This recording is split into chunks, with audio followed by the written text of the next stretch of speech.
Ath. Vente de Castel Ath, votre concessionnaire Peugeot, Opel, Fiat et Abarth pour la région attoise. L'entreprise de Bézieux, votre partenaire dans la réalisation de vos travaux de peinture, décoration et store. Votre agence Yellow, un autre regard sur l'IMO. Stock Ath, conseil, drive-in, produits bâtiments, bricots, matériaux. Et la bijouterie Ernould, un nom, 3 adresses, à Ath, Antoing et Tournai.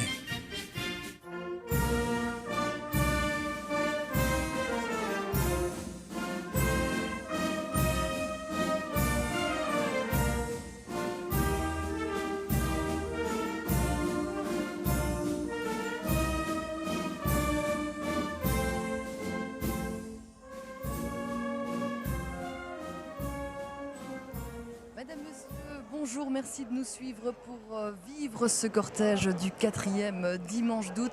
Merci également aux téléspectateurs qui nous suivent depuis la Wallonie ou Bruxelles via leurs médias de proximité.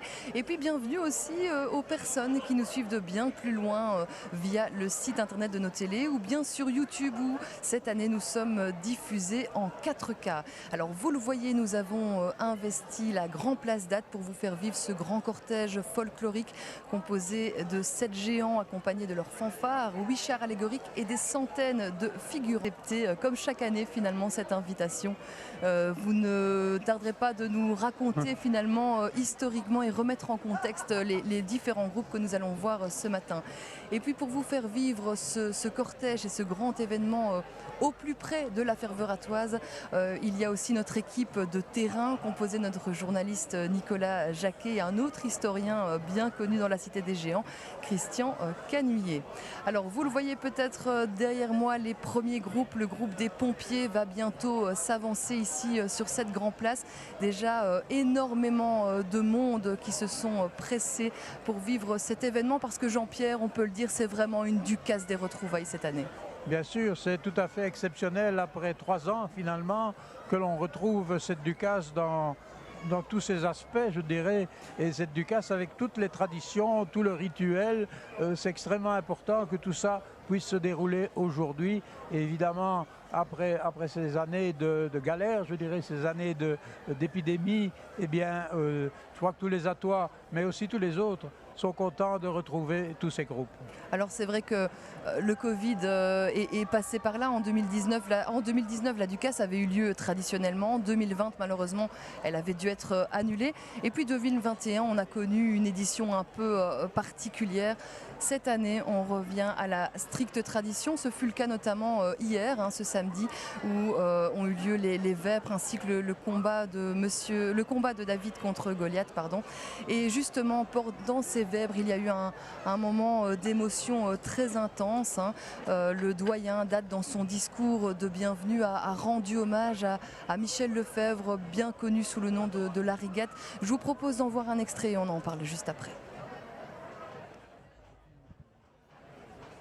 À travers champs, avec son chef, Michel Jacobiec, et qui nous a très vite dit, quand on l'a invité, eh bien, mais Ath, je connais bien, j'ai pu travailler avec un autre Michel, Michel Lefebvre, qui est ici présent devant nous, Larigate.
merci à vous. Merci d'être là parce que c'est vraiment un très très beau cadeau que vous nous faites et que vous faites à tous les Attois, comme l'ont montré ici, ces tonnerres d'applaudissements que vous méritez bien.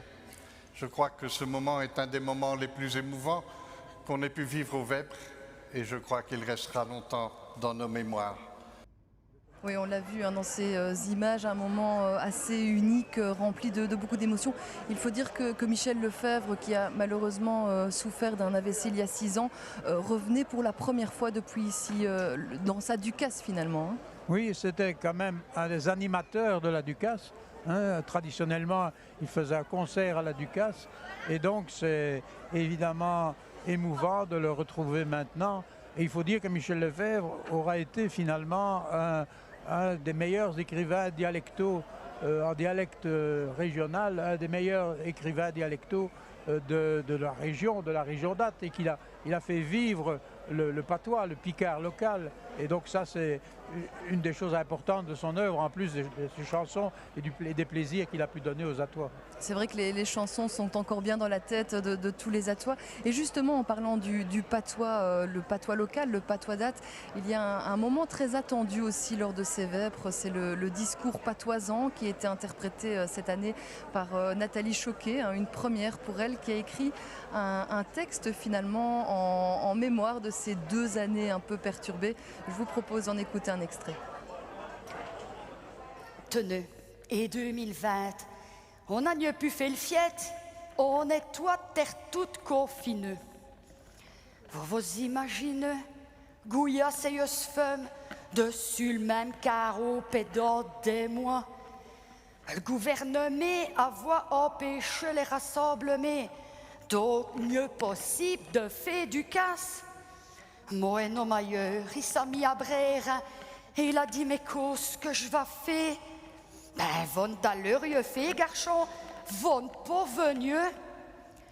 Et le samedi au dernier, avec le berger David, il a d'aller fait sonner le grosse cloque qui annonce d'habitude le début des festivités, ce tout chaud qu'on a pu avoir. L'année passée, ça d'allois un miette mieux. Mais on ne pouvait mieux qu'au fait chaud qu'au volois. À Ducasse, il y a bramé trop de jet. Abi, nos géants ont eu l'autorisation. Ouais, le meilleur, les a donné la permission de sortir pour mener. Mais mieux est simple. Et mieux à la même plage. Il les a évouillés dès les faubourgs de la ville pour leur dire. Pour dire, mèche. C'est toi, comme elle a dit, donne du casse normal. Patoisant, alors Jean-Pierre, vous étiez au commentaire de ces Vêpres en compagnie de Christian Canmier. Comment vous avez trouvé cette interprétation et ce texte? Mais écoutez, ce texte a été prononcé dans un patois tout à fait excellent. Hein. On sent que la personne qui a lu ce texte, qui a récité ce texte, pratique le patois. Et ça qui est important, c'est qu'on ait vraiment, par ce texte justement, une représentation de ce patois, une représentation réelle de ce patois, et pas du français transcrit en patois. Donc on peut dire que là, ça a été un moment où on a connu, je dirais, un bon moment de Picard, un bon moment de maintien, de survivance, je dirais, du patois, parce qu'il faut dire que le patois est menacé. Et heureusement qu'il y a, notamment avec la récitante, il y a un groupe du cercle archéologique qui, justement, est en train de faire un dictionnaire et essaye de conserver au maximum le patois. Et ce patois, c'est un véritable patrimoine régional. C'est vrai que c'est important puisque dans cette Ducasse, on parlera beaucoup de la transmission, que ce soit au niveau des porteurs, de la figuration, mais aussi dans les fanfares. Hein. On aura l'occasion de le voir tout à l'heure. Mais ce patois, il est vraiment important et il faut le conserver. Oui, certainement. Hein, je dirais que ça fait partie de ce qu'on appelle le patrimoine immatériel de la région, hein, comme la Ducasse, bien sûr. Ce sont des choses qui sont profondément implantées dans la population. Je dirais que malheureusement, le patois est menacé. La Ducasse n'est pas menacée, on s'en rend compte, mais le patois, lui, est menacé et il faut se battre pour le conserver et essayer de le sauvegarder. Alors, juste avant que les pompiers ne fassent leur entrée sur la Grand Place, on va revenir aussi quelques instants sur cet autre moment important de la journée de samedi. C'est le traditionnel combat entre le berger David et Goliath, hein. Cette année, c'est le petit Antoine Quitelier qui incarne le berger David. La famille Quitelier qui est fort implantée, vous le verrez, dans le groupe des porteurs de Goliath, de Madame, mais aussi au sein de la fanfare. On aura l'occasion d'en parler tout à l'heure. Je ne vous dévoile pas l'issue du combat, je vous laisse regarder.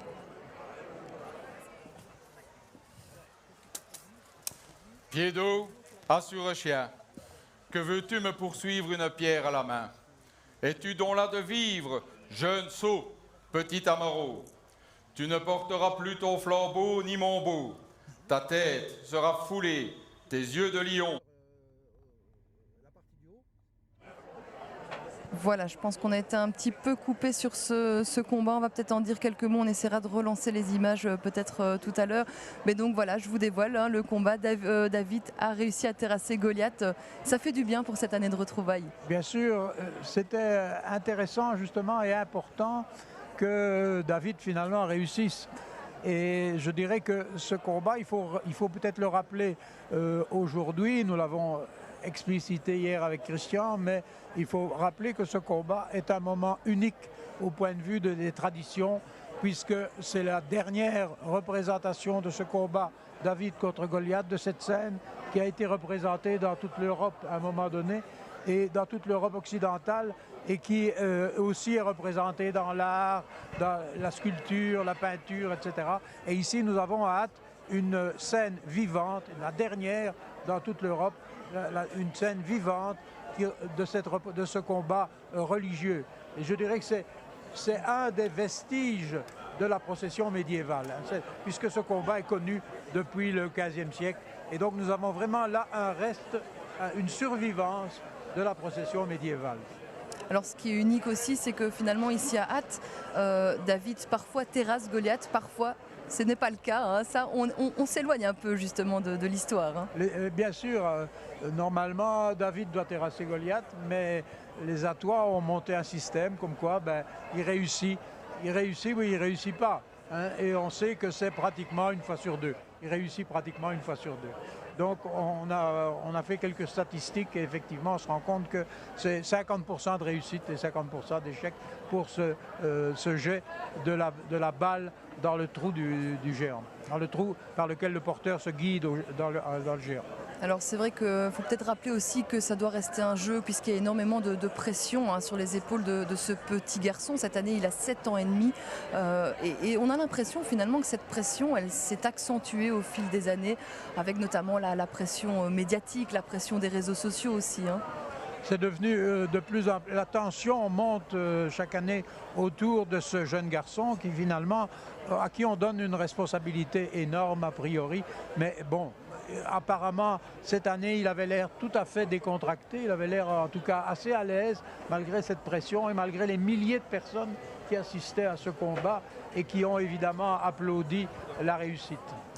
Alors justement, on attend dans quelques instants l'entrée des pompiers. C'est peut-être l'occasion d'aller prendre le pouls de ce qui se passe un peu sur la Grand Place avec notre équipe de terrain, Nicolas Jacquet et Christian. Quelle est l'ambiance qui règne à quelques minutes de l'entrée du premier groupe ?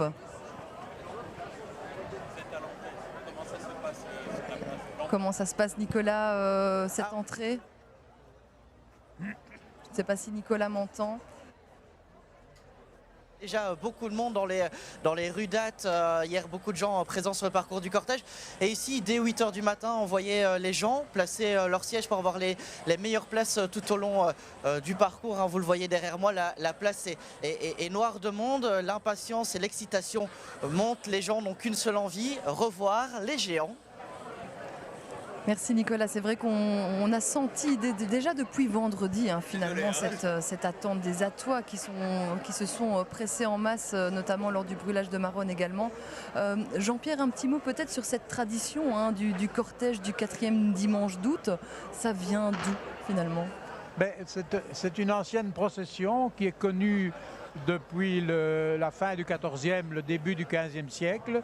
Et dans cette procession religieuse, et normalement cette procession se situe dans une fête qui célèbre la consécration de l'église paroissiale, d'où le nom de Ducasse, dédicace. Et donc cette fête célèbre la consécration de l'église paroissiale, c'est une ducasse, en flamand on dit kermesse, c'est la même chose, c'est donc la fête communale, mais à Ath, c'est non seulement la fête de célébration de la consécration de l'église paroissiale, mais c'est aussi la fête de Goliath, la fête de Saint-Julien, pardon. C'est aussi la fête de Saint-Julien, c'est-à-dire Saint-Julien de Brioude, martyr du IVe siècle après Jésus-Christ, qui justement est le patron de la paroisse. Et cette fête, elle tombe le 28 août. Elle tombe le 28 août ou le dimanche qui précède immédiatement. Mais cette année, nous avons la belle coïncidence entre la fête de Saint-Julien et la ducasse, puisqu'elle tombe le 28 août, c'est-à-dire le 4e dimanche d'août. Il faut bien préciser que c'est le 4e dimanche d'août et pas le dernier dimanche d'août. Alors c'est vrai que le cortège suit un parcours bien particulier. C'est un parcours qui rappelle finalement le tracé de cette ancienne procession. Bien sûr, le tracé évidemment est conditionné par l'ancienne procession. Même si la procession est devenue un cortège, même si la procession s'est laïcisée, même si la procession est devenue un cortège laïque, je dirais un cortège civil, et bien malgré cela, le cortège continue à suivre tout un parcours à travers la ville et il revient d'ailleurs l'après-midi. Il y a 2 cortèges. Pourquoi? Parce qu'autrefois, le cortège allait se promener dans les campagnes. C'était ce qu'on appelle un tour, comme le tour Saint-Vincent à Soigny par exemple. Il allait donc se promener dans les campagnes et puis il rentrait en ville. Et ce qui se passe chaque fois, c'est que le matin, nous avons un premier circuit et le retour l'après-midi. C'est exactement à cause de cette tradition qui remonte au Moyen-Âge et qui continue chaque année sur cet itinéraire qui traverse la ville et qui est quasiment immuable. C'est vrai que Ath, c'est aussi un folklore qui vit en quelque sorte, puisqu'il y a eu des évolutions dans les différents groupes qui ont disparu au fil des années, d'autres sont arrivés, et puis des perturbations dans le folklore comme on a connu en 2020 et 2021. Ce n'est pas finalement la première fois que c'est arrivé, hein. Il y a déjà eu des annulations par le passé, ou en tout cas des changements dans la tradition. Bien sûr. En fait, il y a une série de circonstances qui ont nui à la vie de la procession et à la vie de la ducasse. Il y a plusieurs choses qui ont joué, notamment les guerres. Les guerres, ça c'est l'aspect le plus spectaculaire. Les guerres de Louis XIV par exemple, mais aussi la guerre de 14-18, la guerre de 40-45. Toutes ces guerres ont interrompu la ducasse. Et on sait aussi que le mauvais temps peut aussi jouer un mauvais tour, je puis dire, à la ducasse, puisqu'elle est retardée ou parfois supprimée. Elle a été parfois supprimée à cause de la ducasse ou retardée ou modifiée à cause du mauvais temps. Et on n'a pas beaucoup d'attestations de suppression de la ducasse pour des épidémies, mais nous savons que ces dernières années que c'est tout à fait possible. Donc c'est vraiment... Mais cette ducasse, elle a évolué au fil du temps, parce que évidemment la société a changé. Et c'est ça qui caractérise cette ducasse, c'est qu'elle s'adapte à son époque. Elle s'adapte à son époque et au Moyen-Âge, c'est une procession religieuse jusqu'au XVIIIe siècle. Au XVIIIe siècle, on la voit en train de se laïciser. Au XIXe siècle, elle est de plus